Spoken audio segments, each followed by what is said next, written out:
While central bank policy will play a large role in market moves in 2024, now we want to dive deeper into the bets investors are making on those rate forecasts with Omar Aguilar, Schwab Asset Management CEO and CIO.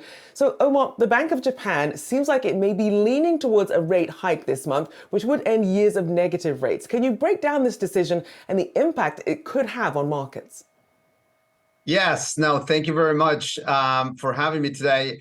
And it is quite an interesting discussion in the markets. It seems like people are discounting the labor market report for tomorrow more than what is happening overseas, and with the potential decision of the end of an era. The potential of a rate hike in Japan changes a policy they have had for decades, and getting out of negative rates clearly makes a big change in how the dynamics go in global markets. A few things to just note in terms of this decision. I think was pointed out earlier, the weakness of the yen over the course of the last several years relative to other currencies, has always something that the Bank of Japan has actually seen as something good in terms of just maintaining the stability of their economy. And that was on the heels of something that is very important for the Bank of Japan, which is keeping inflation levels, below the 2%. They always like it.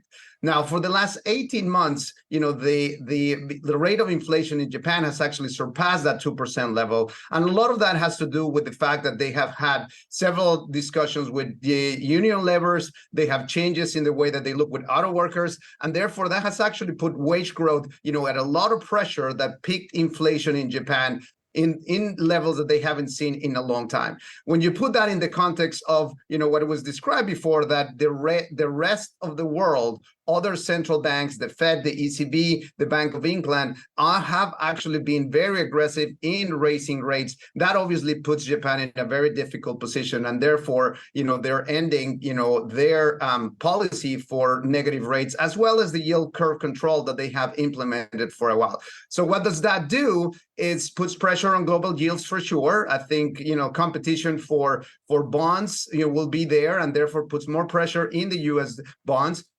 It clearly provides a very nice potential for a yen appreciation going forward, because on the flip side, as the Bank of Japan is trying to raise rates, we see the rest of the central banks potentially cutting rates. So that provides a little bit of a tailwind for an appreciation of the currency in Japan. At the same time, would also potentially put a floor into the potential outperformance of Japanese stocks. And with that in mind, also looking at the correlation between the movement that we've seen with the yen and the impact that it's had on US bond yields, at least so far this morning on some of that news, what should we expect in terms of volatility in the US bond market? Well, that has been the theme of the year, or probably the theme of the last 2 years, where global bond yields, and particularly U.S. yields, have actually been incredibly volatile and have actually been responsible for a lot of the volatility we have seen in equity markets. We expect that to continue at least until we get the final, statement by the Federal Reserve that will be their pause and the potential for talking about a more dovish, conversations. So we expect that, yield to continue to be volatile. You just think about it. Not too long ago, we were talking about a 5% 10-year yield, and now we're talking about 4.15, 10-year yield. In a very short period of time, we have seen these big swings in yields that obviously has been as a result of what has happened with the economy, clearly the positive news about inflation, as well as the potential that the Fed will end their rate hiking cycle, which will pave for an economic recovery down the road. And you know that it's important at this time to stay disciplined, not jump on every single data point that comes out. But you also say you can use this volatility to rebalance your portfolio in a tax-efficient way. How should someone go about doing that?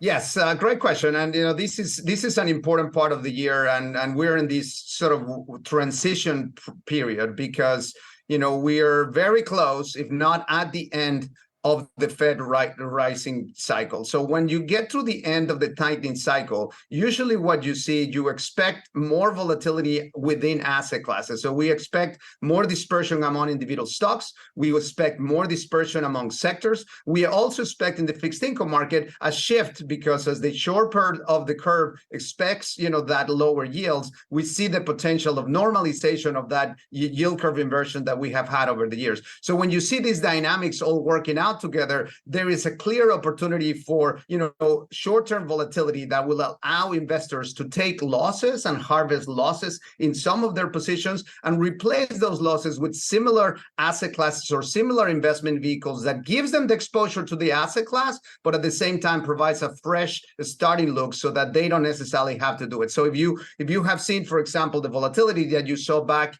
in 2022 with energy outperforming and this year energy underperforming, you see those swings. Those are great opportunities for investors to potentially change a vehicle that is similar to the one, maintaining the exposure to the sector, to the stock or the stocks of the type, and then at the same time take advantage of the potential harvesting of losses.